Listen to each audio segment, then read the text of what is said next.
September 20th and September 21st, 2023 will go down as landmark moments in India's constitutional history. The Nari Shakti Vandan Adhiniyam, or the Constitution 128th Amendment Bill, was passed by Parliament. The bill is passed by the constitutionally required majority.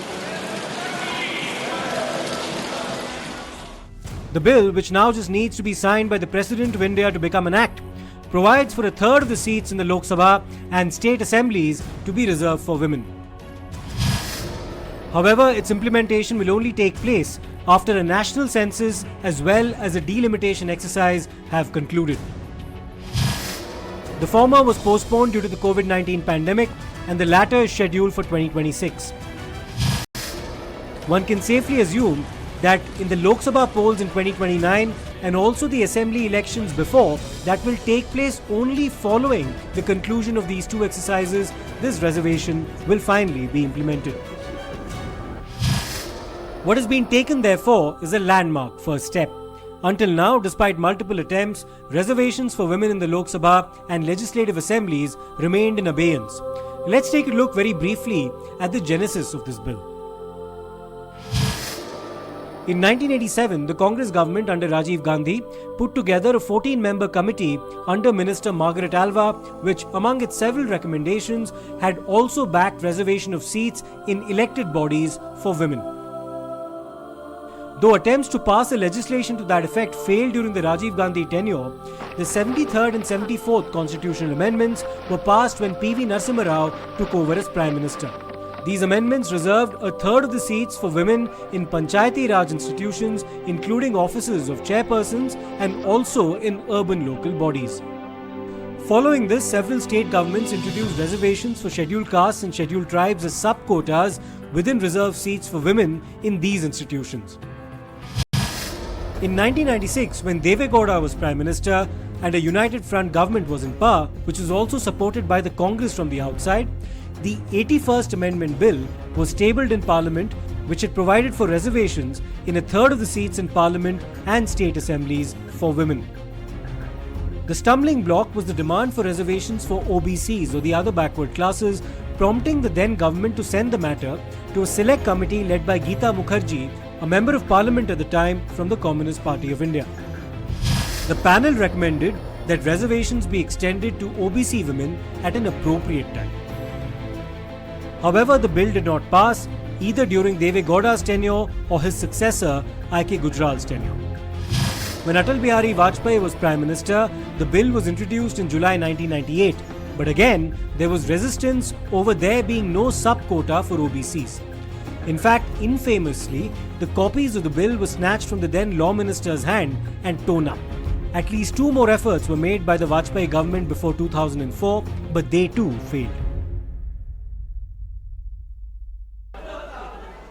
ये महिला आरक्षण के विरोधी Samajwadi party नहीं है और भी हमारे राष्ट्रीय जनता दल की। सवाल इतना है कि वर्तमान जो विधेयक का स्वरूप है उसके चलते हिंदुस्तान के जनप्रतिनिधि और जनता का संबंध खत्म हो जाएगा।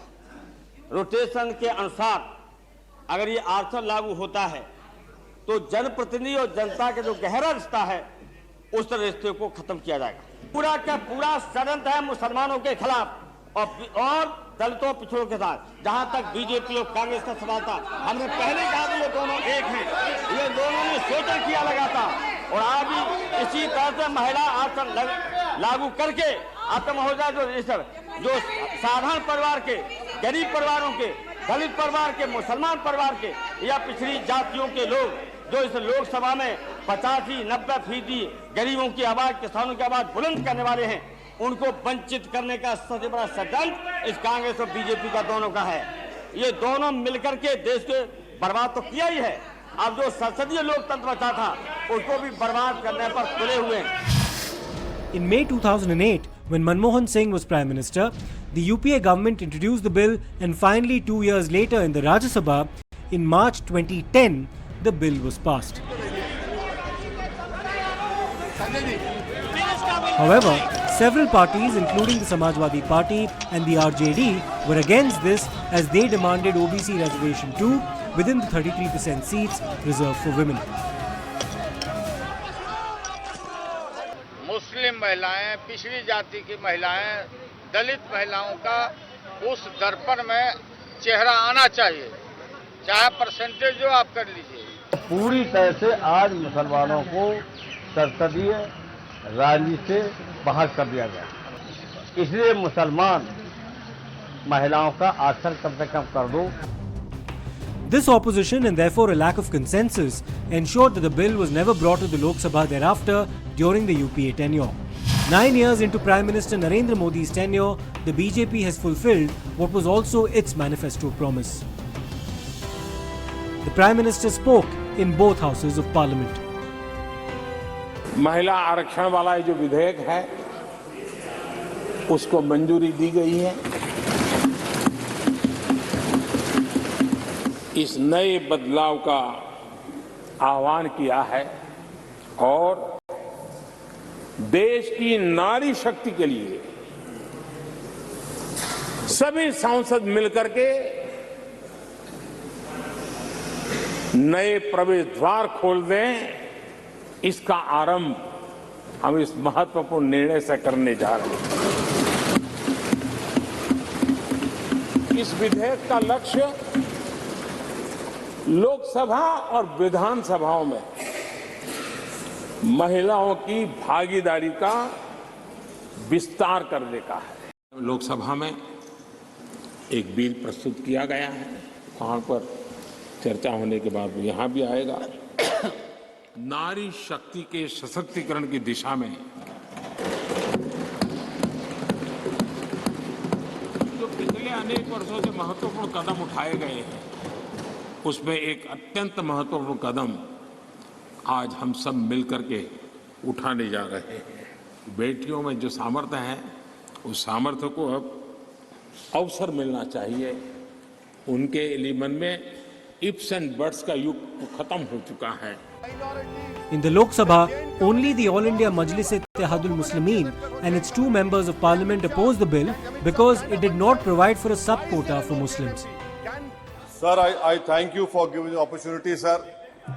Sir, on behalf of my party, I stand to oppose this legislation because the justification being given for being the legislation is to ensure that more women get elected in the parliament and the state assemblies. If that is the justification, why is that justification not being extended to the OBC women and to the Muslim women, sir? Where the representation in this August House is minimal, very less.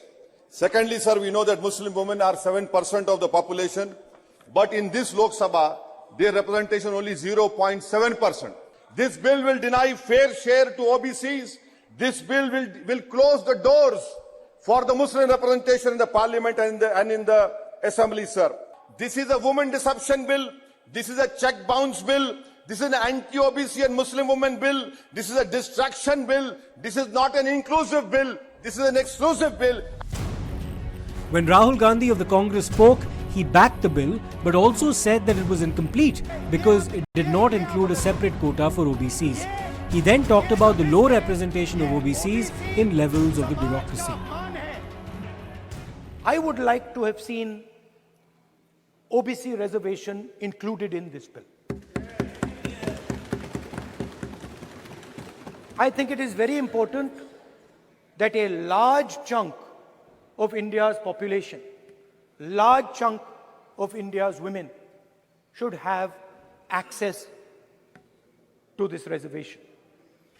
And that is missing in this bill. There are also 2 things that seem strange to me. One is the idea that you require a new census to implement this bill. And the second is that you require a new delimitation to implement this bill. In my view, it is quite simple. This bill can be implemented today by giving 33% of the seats in the Lok Sabha and the Vidhan Sabha to India's women. मैंने ये सवाल पूछा कि ये जो 70 secretary हैं, 90 secretary हैं, ये जो हिंदुस्तान की सरकार को चलाते हैं, जो बजट को चलाते हैं, इनमें से ओबीसी कितने हैं? नरेंद्र मोदी जी प्रधानमंत्री हैं, ओबीसी के लिए काम करते हैं। मैंने यह सवाल पूछा, मैं आपको जवाब देना चाहता हूं। हिंदुस्तान के सेक्रेटरीज 90 में से सिर्फ 3 ओबीसी से हैं। ये जो सेक्रेटरीज हैं जो ओबीसी कम्युनिटी से हैं, ये हिंदुस्तान के सिर्फ 5% बजट को कंट्रोल करते हैं। Sonia Gandhi also spoke about the contributions of both Rajiv Gandhi and Narasimha Rao towards political empowerment of women. अध्यक्ष महोदय, खुद मेरी जिंदगी का यह बहुत मार्मिक क्षण है। पहली दफा स्थानीय निकायों में स्त्री की भागीदारी तय करने वाला संविधान संशोधन मेरे जीवन साथी राजीव गांधी जी ही लाए थे। उन्होंने लाए थे जो राज्यसभा में 7 वोटों से गिर गया था। बाद में प्रधानमंत्री पीवी नरसिम्हा राव जी के नेतृत्व में कांग्रेस सरकार ने ही उसे पारित कराया। आज उसी का नतीजा है कि देश भर के स्थानीय निकायों के जरिए हमारे पास 15 लाख चुनी हुई महिला नेता है। राजीव गांधी जी का सपना अभी तक आधा ही पूरा हुआ है। इस बिल के पारित होने के साथ ही वह पूरा होगा। Smriti Irani, the Women and Child Development Minister, and Union Home Minister Amit Shah also weighed in, countering the Congress as well. They say success has many fathers and failure has none. तो कुछ लोगों ने कहा हमारा bill है, कुछ लोगों ने कहा हमने चिट्ठी लिखी, कुछ लोगों ने कहा कि ये पूरा का पूरा संवैधानिक निर्माण हमारा था। हमको बार बार बतलाया जाता कि एक विशेष परिवार ने 73rd, 74th amendment to the constitution पारित करवाया। आज मैं आभार वंदन करती हूं कि पहली बार स्पष्टता हुई इस सदन में उनके द्वारा कि ये पुण्य काम पीवी नरसिम्हा राव जी ने किया, जिनके मरणोपरांत उनके ही पार्टी के हेडक्वार्टर में उनको नमन करने का मौका नहीं दिया गया। कुछ पार्टी के लिए महिला सशक्तिकरण एक पॉलिटिकल एजेंडा हो सकता है। कुछ पार्टियों के लिए महिला सशक्तिकरण, माननीय अध्यक्ष जी, एक राजनीतिक मुद्दा हो सकता है।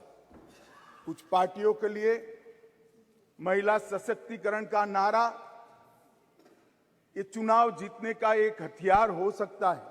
मेरी पार्टी और मेरे नेता नरेंद्र मोदी जी के लिए महिला सशक्तिकरण राजनीतिक मुद्दा नहीं, मान्यता का सवाल है, मान्यता का सवाल।